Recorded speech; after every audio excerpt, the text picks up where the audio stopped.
ঘরে বসেই স্বাস্থ্যসেবা পাওয়া যায়, ফোন করলেই সংকটের সমাধানের উল্লেখ পাওয়া যায়। লিখতে যদি পারেন ধৈর্য নিয়ে, তাতে করেও কিন্তু আপনি আপনার জিজ্ঞাসার উত্তর পাবেন করোনা হেল্প ডেস্কের এই আয়োজনে, যেখানে জুলহাস জুবাইর আপনাদের সাথে আছি। আপনারা আপনাদের যে কোনো স্বাস্থ্য জিজ্ঞাসা আমাদের জানাতে পারেন সংকটের এই সময়টায়। সাবধানতার কথা প্রতিদিন বলি, আজও তাই বলছি। তবে যারা ফোন দিবেন অবশ্যই টেলিভিশনের ভলিউমটি কমিয়ে আমাদের ফোন দিবেন। যারা লিখবেন একটু বিস্তারিত লেখার চেষ্টা করুন। আপনাদের উত্তর দিতে, প্রশ্নগুলোর স্বাস্থ্য জিজ্ঞাসার উত্তর দিতে একই ধারাবাহিকতা আজও আমাদের সাথে আছেন অধ্যাপক ডাক্তার এস.এম. মোস্তফা জামান, মেডিসিন ও হৃদরোগ বিশেষজ্ঞ BSMMU। আর অল্প সময়ের মধ্যে আমাদের সাথে যুক্ত হবেন ডাক্তার শারমিন আব্বাসী, সহযোগী অধ্যাপক প্রসূতি ও স্ত্রীরোগ, আনোয়ার খান মডার্ন মেডিকেল কলেজ ও হাসপাতাল। এছাড়াও আমাদের সাথে যুক্ত হবেন ডাক্তার আবু সাইদ শিমুল, শিশুরোগ বিশেষজ্ঞ, মুগদা মেডিকেল কলেজ হাসপাতাল। গত 24 ঘন্টায় আরও 20টি পরিবার তাদের স্বজন হারিয়েছেন। 24 ঘন্টায় নতুন করে আরও শনাক্ত হয়েছেন 991 জন। মোট মৃতের 20 জনের মধ্যে 16 জন পুরুষ, আর 24 জনের মধ্যে 16 জন পুরুষ আর 4 জন নারী। এই 20 জনের যে সংখ্যাটি আপনাদের দেখাচ্ছি, আপনাদের কাছে শুধুমাত্র সংখ্যা মনে হলেও অনেক পরিবারের কাছে তাদের স্বজন এবং জীবনে বেঁচে থাকবার হয়তো একমাত্র আশা ছিল। মোট প্রাণহানি এ পর্যন্ত 7,670 জনের এবং স্বাস্থ্য অধিদপ্তর জানায় 24 ঘন্টায় নমুনা পরীক্ষা করা হয়েছে মোট 14,629টি। এ পর্যন্ত মোট শনাক্ত রোগীর সংখ্যা 5,17,920 জন। 24 ঘন্টায় সুস্থ হয়েছেন 944 জন। মোট সুস্থ এখন 4,62,459 জন। দর্শকদের প্রতি প্রতিদিন আহ্বান থেকে আজও আহ্বান থাকছে, জীবাণুনাশক দিয়ে নিয়মিত বিরতিতে হাত জীবাণুমুক্ত করে নেবেন, মাস্ক পরে নেবেন। তাতে করে আপনাদের জীবন হয়তো এই যাত্রায় কিছুটা হলেও নিশ্চয়তা পেতে পারে। এবং দর্শকদের প্রতি একটা জিনিস বলতে চাই, যারা আমাদের প্রতিদিন ফোন দিচ্ছেন, আস্থা রাখছেন, বা যারা লাইন পাচ্ছেন না, তারা আশাহত হবেন না। আমরা সবসময় আন্তরিকতার সাথে চেষ্টা করি আপনাদের সবগুলো প্রশ্নেরই উত্তর দেওয়ার, কিন্তু সময়ের নিয়ন্ত্রণ আমাদের কারো কাছেই নেই। সময় মাঝে মাঝে আমাদের সেই সুযোগটি করে দেয় না। তবে আপনাদের পুরনো প্রশ্নগুলোর, গতদিনের প্রশ্নগুলোর আমরা উত্তর দেওয়ার চেষ্টা করি একই ধারাবাহিকতায়। আজও আমরা হয়তো সেই চেষ্টা করব। প্রথমে আমরা একটু প্রফেসর মোস্তফা জামানের কাছে চলে যেতে চাই। গতকালকেও অনেকে প্রশ্ন করেছেন প্রফেসর মোস্তফা জামানের কাছে, সেই প্রশ্নগুলোর উত্তর আমরা আজ দিব আপনাদের। এর মধ্যে বেশ কিছু প্রশ্ন আমাদের কাছে আছে। একজন প্রশ্ন করেছেন তার বাবার জন্য, যার বয়স 55, ওজন 56 কেজি, প্রেশার 60/90, খাবারে প্রচণ্ড অরুচি এবং পেটে সবসময় সমস্যা থাকে, অল্প পরিশ্রমে ক্লান্ত হয়ে যায় আর হার্ট অনেক দুর্বল। এখন কি করা যায় প্রফেসর মোস্তফা জামান, তিনি জানতে চেয়েছেন। একই সাথে একই রকম সমস্যা আরও একজনের আছেন। আদনান লিখেছেন তার মার জন্য, যার বয়স 55, তার পা থেকে মাথা পর্যন্ত সমস্ত শরীরে ব্যথা আছে, একই সাথে ডান হাত অবশ হয়ে যায় ঝিঝি লাগার মতো। 3 থেকে 4 দিন হলো এই সমস্যা হচ্ছে তার, এবং হার্টের প্রবলেম আছে, হাঁটলে বা কোনো কাজ করলে তিনি অল্পতেই হাঁপিয়ে ওঠেন। থাইরয়েডের সমস্যা আছে, থাইরক্স তিনি খাচ্ছেন, ক্যালবো-ডি খাচ্ছেন, হার্টের কোনো টেস্ট এখন পর্যন্ত করেননি। জি, ধন্যবাদ জানাচ্ছি। যিনি প্রথম প্রশ্ন করেছেন, দ্বিতীয় যিনি প্রেশার কত বলেছেন জুবায়ের? দ্বিতীয় জন প্রেশার উল্লেখ করেননি, প্রথম জন 60/90। 60/90। জি, ধন্যবাদ জানাচ্ছি। প্রথমে যিনি প্রশ্ন করেছেন, প্রথম দ্বিতীয়টাই উত্তর দিচ্ছি যে আসলে প্রেশার 60/90, যেটি আমাদের দেশে অনেকেই বলে থাকেন যে এটি আসলে প্রেশার কি লো প্রেশার নাকি উচ্চ রক্তচাপ, এরকম জেনে থাকেন। আমরা বলি যে আসলে অনেকের শরীরে এই সিস্টেমিক 90 এবং ডায়াস্টোলিক 60, এই প্রেশার যদি শরীরে অ্যাডজাস্ট হয়ে যায়, এই প্রেশারে অনেকে ভালো থাকতে পারেন। আবারও কারো যদি বলে থাকেন যে আগে হয়তো প্রেশার বেশি ছিল, হঠাৎ করে কমে গেছে, সিস্টোলিক 90 ডায়াস্টোলিক 60 হয়ে গেছে, অনেক সময় এই প্রেশারে কারো ক্ষতি হতে পারে বা খারাপ লাগতে পারে, মাথা ব্যথা হতে পারে বা খারাপ লাগতে পারে। আমরা সেজন্য বলবো এটি কোনো সবসময় যে ভয়ের কোনো কারণ তা কিন্তু নয়। তবে যদি আগে তার প্রেশার বেশি থাকে, হঠাৎ করে কমে যায়, সেক্ষেত্রে এটি অবশ্যই আমাদের চিন্তার কারণ। তবে তার জন্য বলতে থাকে যে একটি ইকোকার্ডিওগ্রাফি করতে পারলে, একটি ইপিটি যদি করা থাকে, তাহলে আমরা জানতে পারবো যে আসলে তার হার্টের কোনো সমস্যা আছে কিনা এবং প্রেশারের কোনো বড় ধরনের সমস্যা আছে কিনা। আরেকটি বিষয় তিনি উল্লেখ করেছেন যে অল্প হাঁটলে পরিশ্রম তিনি ক্লান্ত হয়ে যান। এটি কিন্তু কয়েকটি কারণ হতে পারে। আমরা বলবো যে যেহেতু তার বাবার জন্য 50 বছর বয়স বলেছেন, 56 কেজি বলেছেন, এবং তার জন্য একটি ডায়াবেটিসের টেস্ট করতে হয়, হিমোগ্লোবিন স্বাভাবিক আছে কিনা এগুলো দেখতে হবে। আরেকটি ইকোকার্ডিওগ্রাফি করে দেখতে পারে যে হার্টের কোনো দুর্বলতা আছে কিনা। কারণ অনেকে বলে থাকেন দুর্বল, কিন্তু আসলে সত্যিকার অর্থে দেখে তার দুর্বলতার কোনো প্রমাণ আমরা পরীক্ষা নিরীক্ষায় পাই না। সেক্ষেত্রে আমরা দেখে থাকি যে শরীর ছাড়াও মনের দিকে দুর্বলতার কারণে কিন্তু অনেক সময় এরকম সমস্যা হতে পারে। তো আমি যা কিছুই বলবো তাকে জন্য যে তথ্যগুলো কথা বললাম, এগুলো করতে থাকেন। আর কোন ওষুধ খান কিনা তিনি কিন্তু আমাদেরকে জানান নেই। অরুচি যদি হয়ে থাকে, এই মুহূর্তে আমরা বলবো ট্যাবলেট অমিডন 10 মিলিগ্রাম প্রতি রাতে একটি, প্রতিদিন 3 বেলা 3টি খাবার আধা ঘন্টা আগে খাবেন। যদি তার পেটে অ্যাসিডিটির সমস্যা থাকে, তার জন্য ট্যাবলেট প্যান্টোনিস 20 মিলিগ্রাম সকালে একটু, রাতে একটু খাবেন। আর যেহেতু তিনি দুশ্চিন্তাগ্রস্ত আছেন হয়তোবা, যদি ঘুম না আসে ঠিক মতন, ট্যাবলেট পেস 0.5 মিলিগ্রাম প্রতি রাতে একটি করে খাবেন। এই প্রশ্ন তার জন্য। আর আগের জন্য যিনি দিয়েছেন, আমার মনে হয় তার বয়স, তার তার মার জন্য করেছেন বয়স 45, স্বাধীন রায়হান নাকি জুবায়ের? 55। জি 55 বয়স। জি, আহ, বয়স 55। জি, তার নামটি কি দিয়েছেন? আদনান প্রশ্ন করেছেন তার মায়ের জন্য। তার বয়স 55, পা থেকে মাথা পর্যন্ত সমস্ত শরীরে ব্যথা আছে, ডান হাত অবশ হয়ে যায় ঝিঝি লাগার মতো, 3 থেকে 4 দিন হলো এরকম সমস্যা হচ্ছে। একই সাথে হার্টের সমস্যা আছে, যদিও কোনো টেস্ট করেননি তারা, এবং থাইরয়েডের সমস্যা আছে, যে জন্য থাইরক্স আর একই সাথে ক্যালবডি খাচ্ছেন। জি, ক্যালবোদে থাইরয়েড ওষুধ খাবেন এবং যেসব ওষুধ তিনি খাচ্ছেন সবই খাবেন, সে ঠিক আছে। তার এই মুহূর্তে সমস্যা কয়েকটি কারণে হতে পারে। একটি হলো যে তার সার্ভাইকাল স্পন্ডালাইটিসের সমস্যা হতে পারে, যেহেতু হাত পা ঝিঝি লেগে যায়। এটি হতে পারে, আমরা বলবো যে ঘাড়ের একটি এক্সরে, আমরা বলি সার্ভাইকাল স্পন্ডালাইটিস, এই পরীক্ষাটি করবেন। দ্বিতীয়ত আরেকটি পরীক্ষা বলে থাকি যে হাড়ের যে ঘনত্ব আমরা বলে থাকি, অথবা ভিটামিন ডি, একটি সিরাম, ভিটামিন ডি 25, ওই মানে আমরা বলি ভিটামিন অ্যাক্টিভ ভিটামিন ডি3 এর পরীক্ষাটি করতে পারলে জানা যাবে যে তার শরীরে ভিটামিন ডির মাত্রা কত। সাধারণত 30 থেকে আমরা 100 পর্যন্ত পেয়ে থাকি, আমাদের দেশে অনেকেরই কম পাই। সেজন্য আমরা অস্ট্রোকাল ডি, একটু ক্যালসিয়াম এবং ভিটামিন ডি ক্ষেত্রে সঙ্গে আরো ভালো যদি ভিটামিন ডি3 এর একটি ক্যাপসুল পাওয়া যায় বা ট্যাবলেট পাওয়া যায়, ভিটামিন ডি রাইজ, সেটি 40,000 ইউনিট প্রতি সপ্তাহে একটি করে খাবেন। সূর্যের আলোতে যেতে বলি আমরা একটু, সূর্যের আলোর মধ্যে অনেক ভিটামিন ডির উৎস আছে। সেটি প্রতিদিন 20 মিনিট, আমরা সকাল 10টা থেকে বিকেল 3টা বা 4টার মধ্যে 20 মিনিট যদি সূর্যের আলোতে তিনি থাকতে পারেন, তাহলে ভিটামিন ডির একটি অন্যতম উৎস সূর্য, সেখান থেকে তিনি সূর্যের আলোর মধ্যে পেতে পারেন। আরেকটি বিষয় বলবো, একটু ভিটামিন এক্সারসাইজ করতে পারেন, একটু হাঁটাহাঁটি করতে নিয়মিত, এবং সুষম খাদ্য খেতে পারবেন, একটু দুধ খেতে পারেন পাতলা করে, যে চর্বি ছাড়া। আর এছাড়া আমরা বলবো যে তার অন্যান্য ওষুধ যেগুলো আছে সবই খাবেন। ব্যথা যদি থাকে ট্যাবলেট প্যারাসিটামল খাবেন। আর যে ঝুঁকে কোনো কাজ করবেন না, ভারী জিনিস আলগাবেন না, এইসব যদি একটু পরামর্শ মেনে চলতে পারেন তাহলে ভালো থাকবেন। তারপরেও ক্যাপসুল প্রিগাবা নামে পাওয়া যায় 75 মিলিগ্রাম, সকালে একটি, রাতে একটি খাবেন। এগুলো ওষুধ যদি খেতে পারেন তাহলে আশা করছি তিনি আগের থেকে সুস্থ থাকবেন। মানসিকভাবে যদি একটু ভালো থাকতে পারেন, ঘুম যদি ভালো হয় তাহলে আরো ভালো হয়।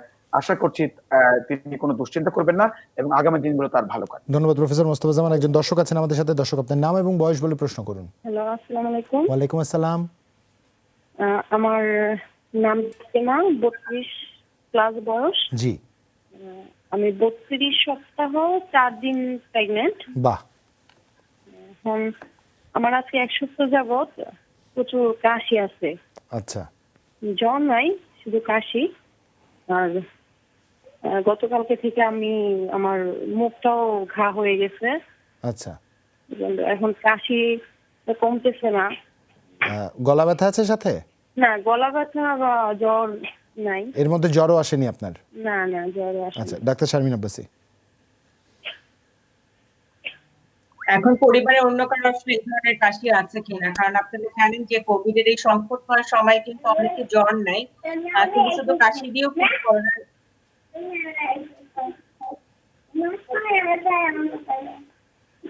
আমার হাজবেন্ডের হালকা কাশি আছে কিন্তু জ্বর নাই। আচ্ছা, ঠিক আছে, আপনাকে ধন্যবাদ আমাদেরকে ফোন করার জন্য। আসলে যেটি হয়েছে কি, যে একটু ফলো আপ করতে হবে যে কাশিটা বাড়ছে কিনা। যদি কাশিটা বাড়ে, কাশির সাথে জ্বর থাকে, তাহলে আমরা অবশ্যই বলি যে একটু কোভিড টেস্টটা করিয়ে নিতে। আমরা প্রেগন্যান্সিতে এরকম অনেক রোগী পেয়েছি যারা শুধু কাশি নিয়ে আমাদের কাছে কমপ্লেন নিয়ে এসেছিল, কোনো ধরনের জ্বর ছিল না, কিন্তু করোনা টেস্ট করার পর কিন্তু তাদের কোভিড পজিটিভ এসেছে। অতএব সেই জিনিসটাকেও কিন্তু আমরা নাকচ করতে পারছি না বা মানা করতে পারছি না, সেটাও আমাদের মাথায় রাখতে হবে।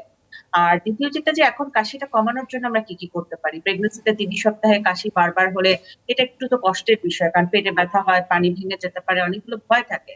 তো সেই ক্ষেত্রে আমরা বলবো যে আপনি ট্যাবলেট মন্টিয়ার 10 মিলিগ্রাম একটা করে 2 বেলা খান, এবং ট্যাবলেট টেলফাস্ট 120 মিলিগ্রাম একটা করে 2 বেলা খেতে পারেন। এটা যদি আপনি কন্টিনিউ করেন আপনার জন্য ভালো হবে, তাতে কাশি কিছুটা কমবে।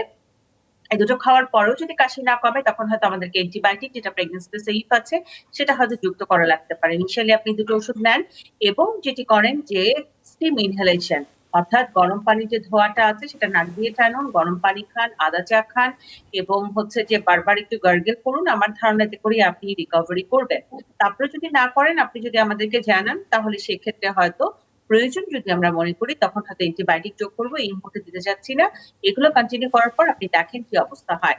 এগুলো কন্টিনিউ করার পর যদি আপনার কাশিও না কমে, আপনার যদি জ্বর ভাব থাকে, তাহলে অবশ্যই করোনা টেস্টটি করিয়ে নিতে হবে। এ কারণেই যে টেস্টের রিপোর্টটি নেগেটিভও যদি হয়, সেটি কিন্তু আমাকে হেল্প করবে। কারণ কাশি নিয়ে কোথাও গেলেও কিন্তু অনেকে অনেক কিছু চিন্তা করে যে পরবর্তী কি হতে এখন পারে একটা না বিশাল হতে পারে। সামাজিক তো আতঙ্কে সেই পরিণত জায়গাটায় হয়েছে। কারোর মধ্যে হ্যাঁ, কাশির অভ্যাস দেখতে পেলে বা কাশির উদ্রেক দেখতে পেলে এক্সারসাইজ আমরা ভয়ের সবাই। কিছু নেই। আপনি নিয়মগুলো মানেন, নিয়মগুলো মানলেই আসলে সুস্থ থাকবেন। ধন্যবাদ ডাক্তার শারমিন আব্বাসী। একজন দর্শক আছেন আমাদের সাথে ফোনটি আমরা নিতে চাই। দর্শক, আপনার নাম এবং বয়স বলে প্রশ্ন করুন। আসসালামু আলাইকুম ওয়া রাহমাতুল্লাহ। আমি আরিফ চিটাগং থেকে বলতেছি। ওয়ালাইকুম আসসালাম ওয়া রাহমাতুল্লাহি ওয়া বারাকাতুহু। জি বলুন ভাই, কিভাবে জি, সহায়তা করতে পারি? আমার প্রশ্নটা হলো আমি দুধ খাইতে পারি না, মানে দুধের কোনো জিনিস আমি খাইতে পারি না, খাইলে আমার পেটটা খারাপ হয়ে যায় আর কি। আচ্ছা, খেতেই কি হবে? খুব জরুরি? হ্যাঁ, একটু মাঝে মাঝে মনে করে আইসক্রিম আচ্ছা, শীতের সময় আইসক্রিম খাওয়া যাবে না। হ্যাঁ, এবার বলুন। জি, আবার মানে দই এইসব কোনো আমি খেতে পারি না। আচ্ছা, দই খেলেও সমস্যা হয়? জি জি জি। আচ্ছা তো প্রফেসর। এটা একটু জানতে চাচ্ছি, আমার বয়স হচ্ছে 30। 30? ছোটকাল থেকে এরকম সমস্যা ছিল? না না, আমি 2016 সালে খেতে পারি না। 2016 সাল থেকে? জি। কি ঘটনা আর বলেন খেতে তো? পারি না। 2016 সালে এমন কি হলো যে আপনি আর দুধের তৈরি কিছু খেতে পারছেন না? না, খেতে পারি না, আমি খেলে পেট খারাপ হয়ে যায় আমার। আচ্ছা, বুঝতে পেরেছি। প্রফেসর মোস্তফা জামান, আপনি শুনছিলেন। জি, জি, ধন্যবাদ জানাচ্ছি। আসলে যে দর্শক প্রশ্ন করেছেন, তাকে জানাচ্ছি যে তার সমস্যাটা একার নয়।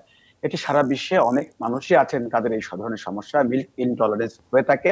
দুধ জাতীয় জিনিস তিনি সহ্য করতে পারে না। অর্থাৎ ছোটবেলায় যে দুধকে হজম করবার জন্য যে এনজাইমটি ছিল, সেটি কিন্তু বড় বেলায় অনেক সময় নাও থাকতে পারে।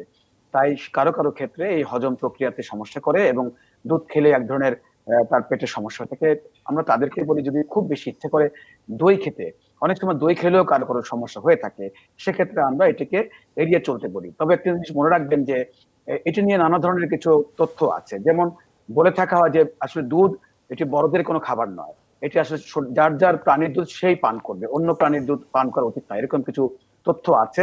আমরা সেজন্য বলে থাকি যেহেতু আপনার এটি সহ্য হচ্ছে না, সেটি অ্যাভয়েড করবেন। দ্বিতীয় হলো যে আপনার যদি মনে করেন যে পেটের কোনো সমস্যা থাকে, আইবিএস থাকে কারো কারো, ইরিটেবল বাউল সিনড্রোম, এই রোগের কারণেও মিল্ক ইনটলারেন্স হতে পারে।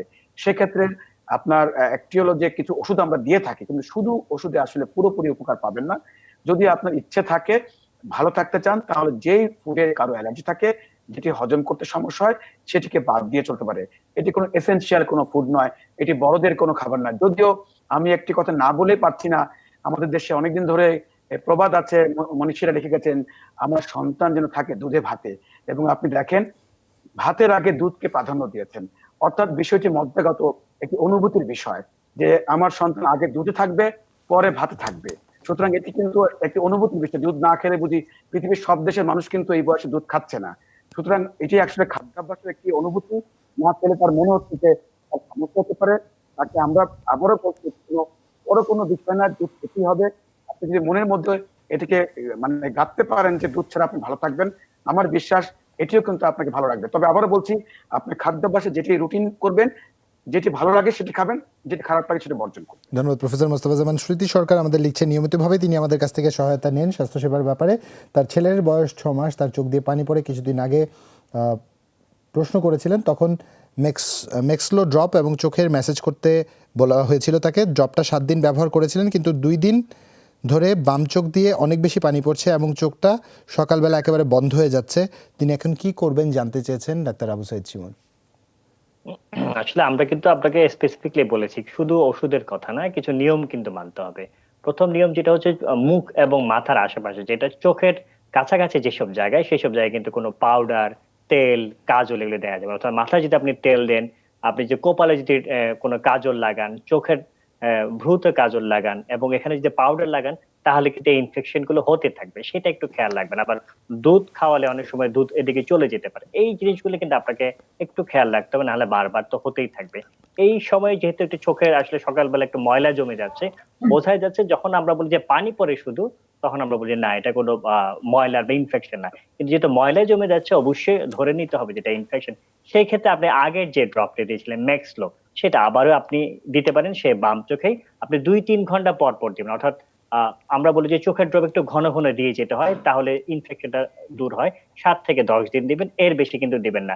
এমন না যে আপনি টানা অনেক দিন ধরে দিতে থাকবেন, সেটা অবশ্যই করবেন না। কিন্তু মাসাজ যেটা আমরা দেখিয়েছিলাম, সেটা কিন্তু করতে হবে। আপনাকে আবার দেখিয়ে দিচ্ছি, একটা ছোট একদম ছোট কোণে আঙ্গুলটা সেটা নিয়ে এবার নিচের দিকে টান দিন, একটু জোরে দিতে হবে। যখন বাচ্চা বুকের দুধ খাবে তখন এই জিনিসটা করবেন। তাহলে সে বিরক্তি ফিল করবে না, কান্নাকাটি করবে না।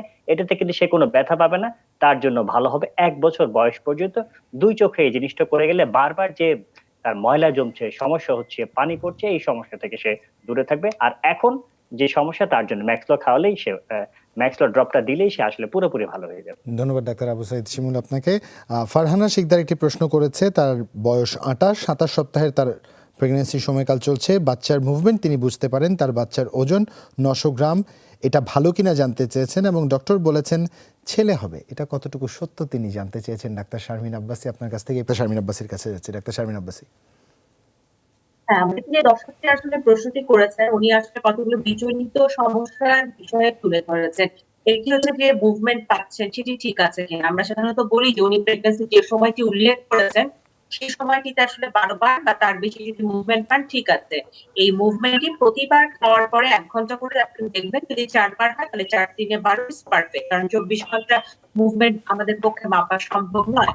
আর এর থেকে যদি কম হয় তাহলে চিকিৎসককে জানাতে হবে, কারণ অনেক সময় আমরা জানি যে অনেক মাদের আনডায়াগনোজ ডায়াবেটিস প্রেশার থাকে, সে কারণে এটা হয়। দ্বিতীয় যেটা উনি বলেছেন বাচ্চার ওয়েটটি ঠিক আছে কিনা, ওনার জেস্টেশনাল এইজ অনুযায়ী আসলে ওয়েটটি একটু কম আছে, সেক্ষেত্রে ওনাকে প্রোটিন যুক্ত খাবারটা খেতে হবে, তাহলে বাচ্চার ওয়েটটি পারফেক্টলি হবে। আমরা সাধারণত মাদেরকে বলি যে বাচ্চার ওয়েট ঠিক আছে কিনা এটা আসলে নিজের ওয়েটটি পরিমাপ করা যায়। ইউজুয়ালি কিন্তু একজন মার ২ কেজি বা ২.৫ কেজি করে প্রতি মাসে বাড়ার কথা। এখন যদি সেটা পারফেক্টলি কারো না বাড়ে তাহলে কিন্তু সেই ক্ষেত্রে বুঝতে হবে বাচ্চার ওয়েটটাও ইনক্রিজ করছে না। এভাবেও কিন্তু একজন মা আসলে বুঝতে পারেন বাচ্চার ওয়েটটি বাড়ছে কি বাড়ছে না। এক্ষেত্রে যখন ওয়েটটি একটু হোল্ড হয়ে যায় এরকম একটি স্টেজে আমরা বলি যে প্রোটিন যুক্ত খাবার, সেই খাবারের মধ্যে ২ থেকে ৩টে ডিমের সাদা অংশ আমরা বলি, মাছ, মাংস, এই ৩টা জিনিসকে ইনক্লুড করতে বলি একটু বেশি পরিমাণে। তারপরে অন্য সব যে খাবারগুলো আছে সেগুলো খাবেন। তারপর অনেক সময় অনেকে ইমপ্রেস করে না, সেই সময় হয়তো আমাদের একটু প্রজেস্টেরন জাতীয় থেরাপি দিতে হয়, যেটা হয়তো এম্পিরিক্যাল ব্যাপার, এটার কোনো প্রমাণ নেই। তারপর অনেক সময় দেওয়া প্রয়োজন হতে পারে। তো উনি আগে খাবারটা বাড়াক, তারপরে দেখা যাক কি অবস্থা। আর উনি বলেছেন ছেলে হবেন কি মেয়ে হবেন। আমরা আসলে চিকিৎসকরা সাধারণত বলি ছেলে হোক কি মেয়ে হোক এটি আসলে বিষয় নয়, আপনি একটি সুস্থ সন্তানের জন্ম নিতে পারছেন কিনা এটি হচ্ছে বড় বিষয়। ছেলে জন্ম নিলেও কিন্তু দেখা গেল সে কোনোভাবে অসুস্থ, সেটি কিন্তু আমাদের আসলে এক্সপেকটেশনের মধ্যে নেই। আর ছেলে মেয়ের বিষয়টি আমরা আসলে বলতে চাই না, কারণ এভিডেন্সে অনেক কিছু আছে, ইতিহাস। অনেক সময় আল্ট্রাসাউন্ড ছেলে বলেছে, আমরা সিজারিয়ান সেকশন বা ডেলিভারির পর মেয়ে দেখেছি। তখন আসলে এই প্রশ্নটির উত্তর কে দেবে? তখন তো এক ধরনের ডায়লেমা তৈরি হয়ে যায়, আসলে কি সন্তানটি আমার কিনা। তো সেই জন্যই আসলে কিছু মেডিকেল লিগাল ইস্যুতেও আল্ট্রাসোনোলজিস্ট যিনি তাদেরকেও আমরা সবসময় বারণ করি যে সেক্সটাকে ইনক্লুড না করা। আপনারা শুধু জানাবেন যে বাচ্চাটি সুস্থ আছে কিনা। আমরা একটা সুস্থ বাচ্চার অপেক্ষায় থাকি, সে ছেলে সন্তান হোক আর মেয়েই হোক। ধন্যবাদ আপনাকে ডাক্তার শারমিন আব্বাসী। একজন দর্শক আছেন আমাদের সাথে ফোনে। দর্শক, আপনার নাম এবং বয়স বলে প্রশ্ন করুন। আসসালামু আলাইকুম। ওয়ালাইকুম আসসালাম। আমি পঞ্চগড় থেকে মেরি আক্তার বলছি। জি আপা বলুন। আমার বাচ্চার বয়স ৩ মাস, আজকে থেকে পূর্ণ হলো। ওর মানে ১৫ দিন বয়স থেকে মাথা মুখের মধ্যে গুটি গুটি ঘামাচির মতো হয় আর লাল।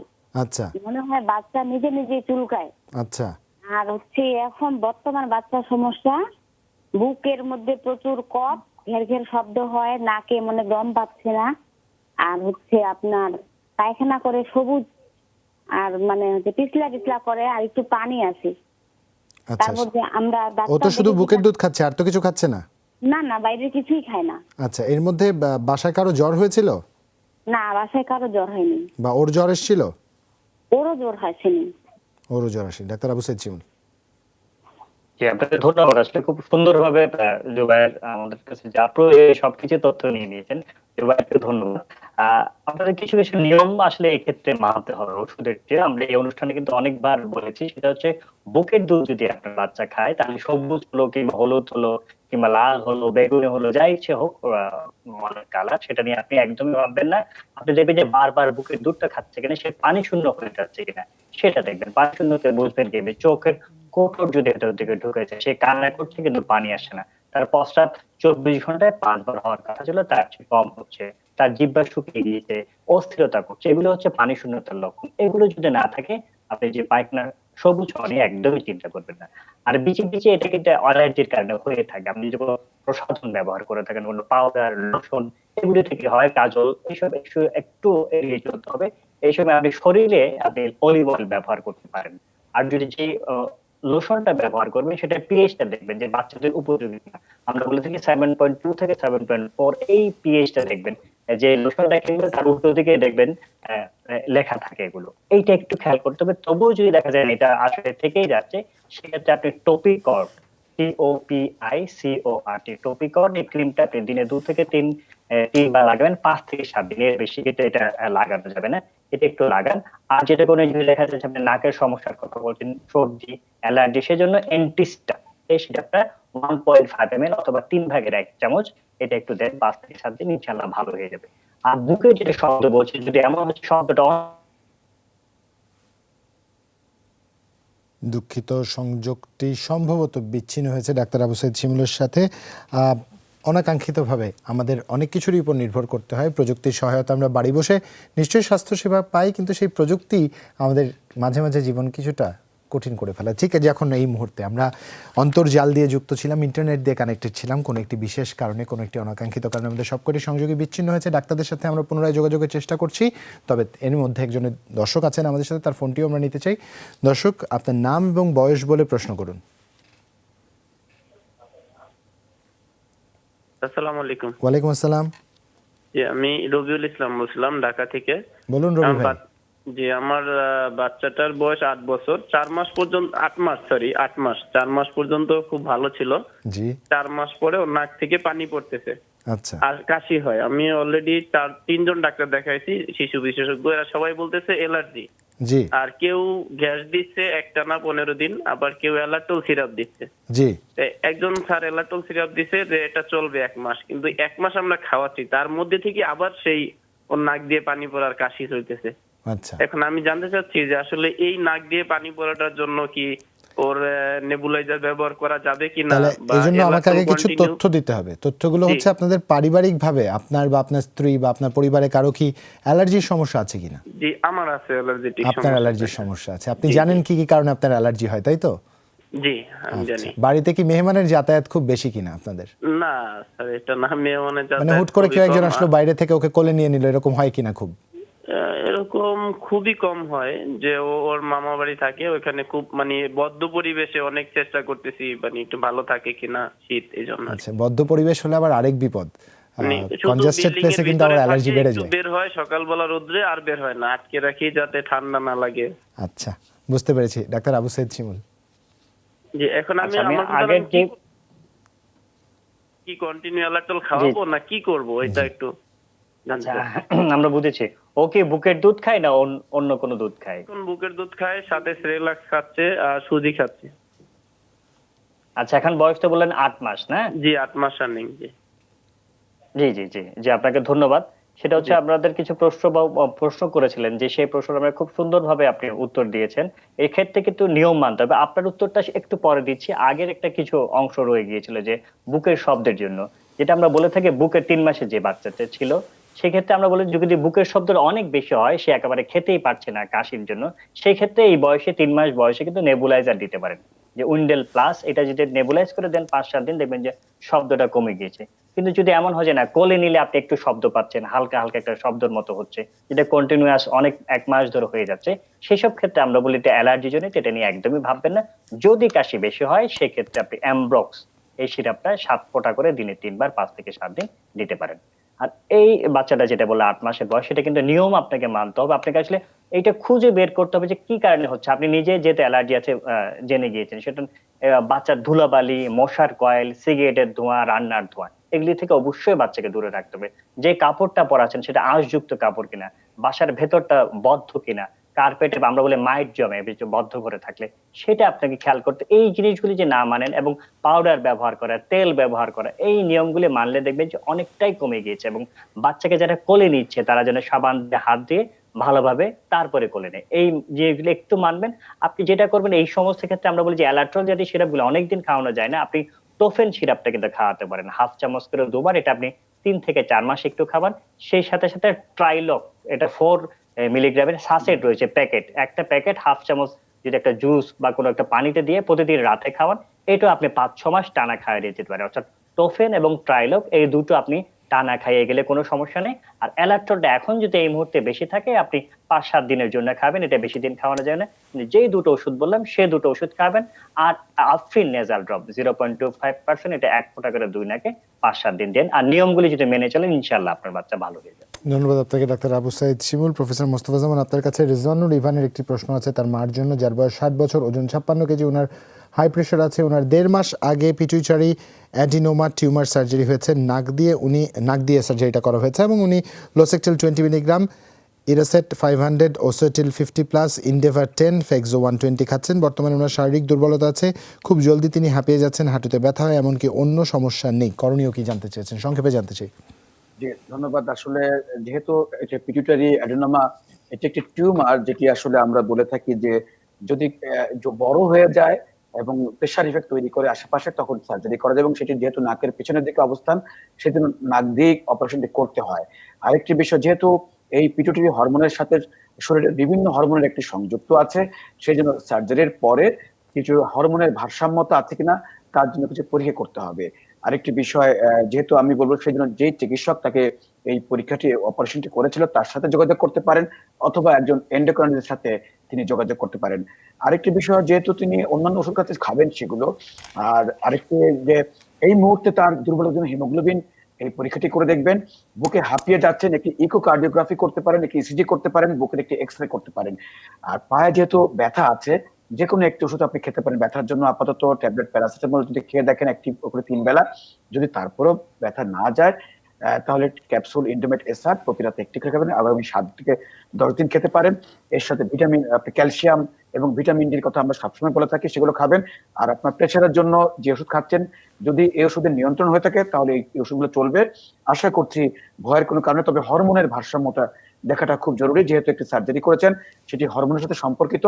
বাকি হরমোন, যেমন গ্রোথ হরমোন, আমরা বলি follicular hormone, luteinising hormone, thyroid hormone, এই পরীক্ষাগুলো একটু করে দেখতে পারলে তার ভালো হয় যে আসলে অন্য কোনো হরমোনের কোনো সমস্যা হচ্ছে কিনা।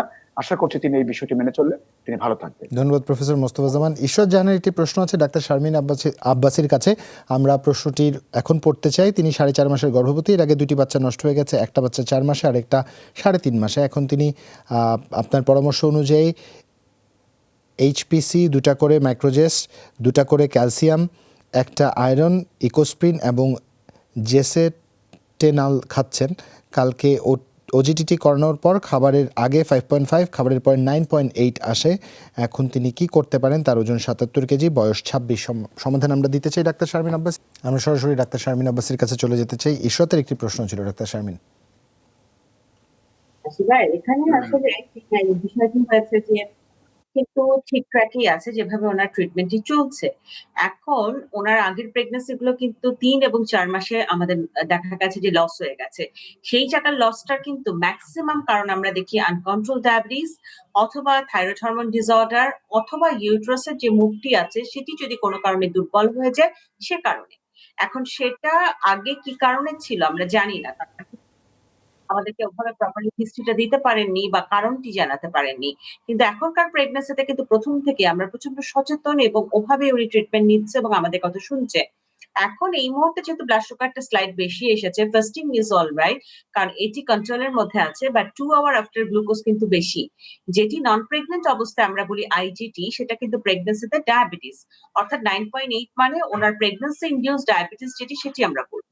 সেই হিসেব নিকেশ করলে এখন একটু সিম্পল ওনাকে আমরা বলবো যে খাবারগুলো খেতে মিষ্টি লাগে মুখে, সেই খাবারগুলো একটু স্লাইট উনি অ্যাভয়েড করুক। ঘরের মধ্যে 10-15 মিনিট হাঁটাহাঁটি যদি করে, এটা কন্ট্রোল হয়ে যাবে।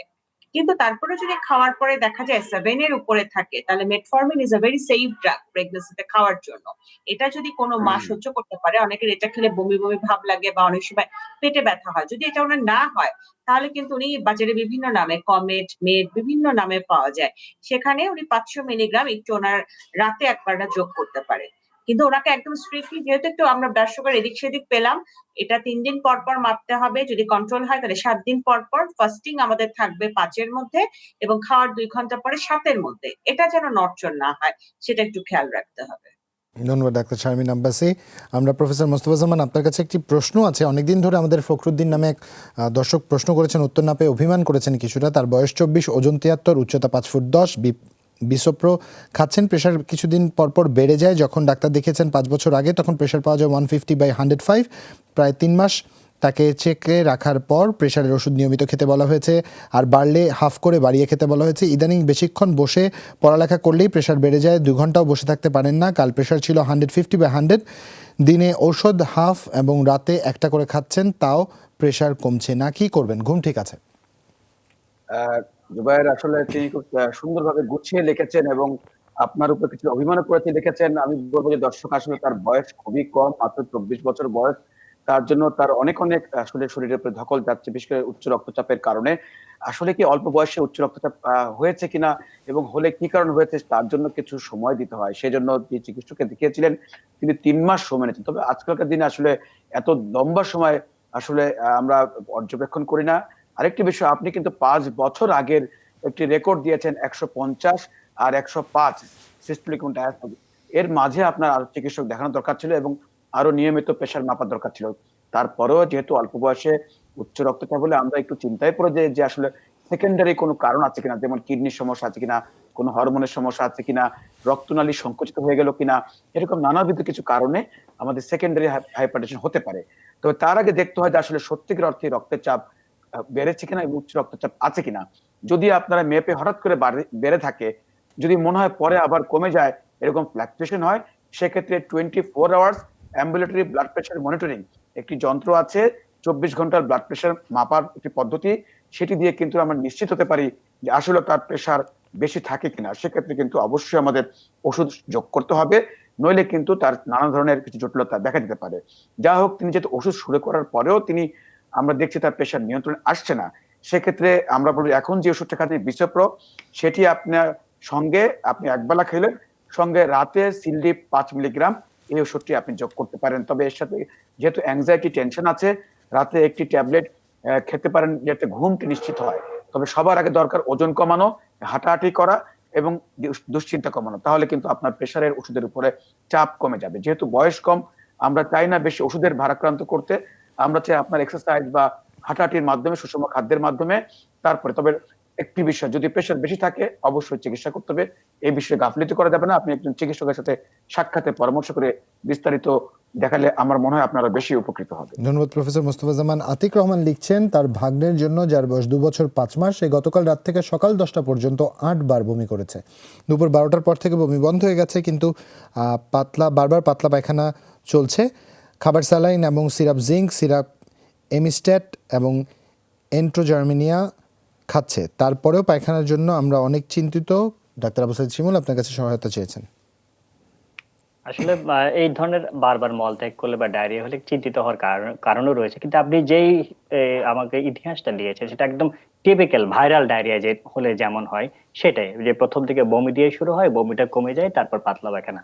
এটা নিয়ে আসলে দুশ্চিন্তা করুন না। আপনি দেখবেন যে তার আসলে পানি শূন্যতা হয়ে যাচ্ছে কিনা। পানি শূন্যতার কথা আমরা কিন্তু প্রতিদিন বলছি, চোখ ভেতর দিকে ঢুকে যাওয়া, প্রস্রাব কমে যাওয়া, জিহ্বা শুকিয়ে যায়, এগুলি যদি না হয়ে থাকে তাহলে কিন্তু আপনার চিন্তার কোনো কারণে, এটা কমতে 5 থেকে 7 দিন সময় লাগতে হবে। এই সময়টা আপনি আসলে কি করবেন, এই সময়টা বারবার করে আপনি স্যালাইনটা খাবেন। স্যালাইন খাওয়ানোর নিয়মকে আপনি 20 চামচ থেকে 40 চামচ অর্থাৎ হাফ কাপ যদি আপনি স্যালাইন খাওয়ান প্রতিবার পায়খানার পরে, একটু রাইস স্যালাইন যদি খাওয়াতে পারেন এবং বিশুদ্ধ পানি যদি আপনি নিশ্চিত করতে পারেন, বাচ্চা ভালো হয়ে যাবে। আপনি এই মুহূর্তে যেহেতু বমিটা কমে গিয়েছে, আপনি এমিস্টেট এই সিরাপটা কিন্তু দিবেন না, এই কিন্তু জিঙ্ক যেটা খাওয়াচ্ছেন এবং অ্যান্টোজার্মিনি সেটা দিতে থাকেন। বাইরের যদি কোনো জুস কিংবা আমরা বলি ফর্মুলা মিল্ক, সেটা আপনি একদমই দিবেন না। এই নিয়মগুলো একটু মেনে চললে এগুলো আসলে 5-7 দিনেই ভালো হয়ে যাবে। আগামীকালও একটু চলবে, পরশু থেকে দেখবেন যে পায়খানাটা অনেকটুকুই কমে গিয়েছে, তখন আপনার আর এই নিয়ে দুশ্চিন্তা থাকবে না। ধন্যবাদ আপনাকে ডাক্তার আবু সাইদ শিমুল। স্বাধীন রায়হান লিখছেন তার আম্মুর জন্য, যার বয়স 45, রাতে ঘুম হয় না। উনি প্রেশারের জন্য রাতে ক্যালনর 5/20 খাচ্ছেন, সকালে অ্যাকুরেন খাচ্ছেন 25। ডায়াবেটিসের জন্য তিনি নোবেসিট এক্সআর 500 খাচ্ছেন। রাতে ঘুম ভালো হওয়ার জন্য কি করা যেতে পারে? প্রফেসর মোস্তফা জামান আপনার কাছে জানতে চেয়েছেন। আমাদের কাছে 1 মিনিট সময় আছে। জি, আসলে তিনি যে ওষুধগুলো খাচ্ছেন প্রেশার এবং ডায়াবেটিসের জন্য, যদি সেগুলোতে নিয়ন্ত্রণ থাকে তাহলে আমাদের কোনো নতুন কোনো ওষুধ যোগ করবো না। যে ওষুধগুলো খুবই ভালো, আমি মনে করি তিনি ওষুধগুলো খেয়ে যাবেন। দ্বিতীয়ত, যে তার যেহেতু আরো কিছু কথা বলেছেন যে রাতে ঘুম হয় না, ঘুম না হওয়ার জন্য আসলে তার প্রেশার বাড়তে পারে, সেজন্য তার ঘুমটি নিশ্চিত করা খুব দরকার। যদি আমরা সবসময় বলতে থাকি যে আমরা যে শরীরে যে পরামর্শগুলো দিয়ে থাকি যে একটু হাঁটাহাঁটি করবেন, ওজন কমানোর চেষ্টা করবেন, সুষম খাদ্য খাবেন, মানসিক যে চাপ সেটি কমিয়ে ফেলবেন, তাহলে কিন্তু অনেক সময় দেখা যায় কমে যায়। এবং বিশেষ করে রাতে ঘুমানোর পরিবেশ করতে হবে, একটি নির্দিষ্ট সময় বিছানায় যাবার চেষ্টা করবেন এবং প্রতিদিন একই সময়ে খাবার খাবেন। বিশেষ করে খাবার ঘুমানোর 3 থেকে 4 ঘন্টা আগে এবং ঘুমানো যাওয়ার সময় আপনি টিভি বা হাতে মোবাইল এগুলো সঙ্গে রাখবেন না। তাহলে কিন্তু আপনার এবং দুশ্চিন্তা যত সময় এবং যদি ধর্মীয় অনুশাসন মেনে চলেন তাহলে কিন্তু আপনার জন্য আরো কাজ হবে। তবে যা কিছুই করেন না কেন, যদি রক্তচাপ নিয়ন্ত্রণ না থাকে তাহলে কিন্তু আপনার সমস্যা বাড়বে। আর যতটা সম্ভব ওষুধ আমরা চেষ্টা করব না করার জন্য। যদি একেবারে ঘুম না আসে, ট্যাবলেট পেজ 0.5 মিলিগ্রাম প্রতি রাতে একটি করে আপাতত খেতে থাকুন। আশা করছি আপনার অন্য ওষুধের সাথে এটি নতুন মাত্রা যোগ করতে পারেন। ধন্যবাদ আপনাকে প্রফেসর মোস্তফা জামান। একই সাথে ধন্যবাদ ডাক্তার শারমিন আব্বাসী, ডাক্তার আবু সাইদ শিমুল, আপনাকে ধন্যবাদ। দর্শক আজ এখানে বিদায় নিচ্ছি। যারা যেখান থেকে যুক্ত ছিলেন, যাদের প্রশ্নগুলোর উত্তর পেলেন, যারা আজ উত্তর পাননি তাদের হতাশ হতে নিষেধ করবো। নিশ্চয়ই আমরা আগামী দিন আপনাদের প্রশ্নগুলোর উত্তর দেওয়ার চেষ্টা করবো। আজ এখানে বিদায় নিচ্ছি। সবাই ভালো থাকবেন। শুভরাত্রি।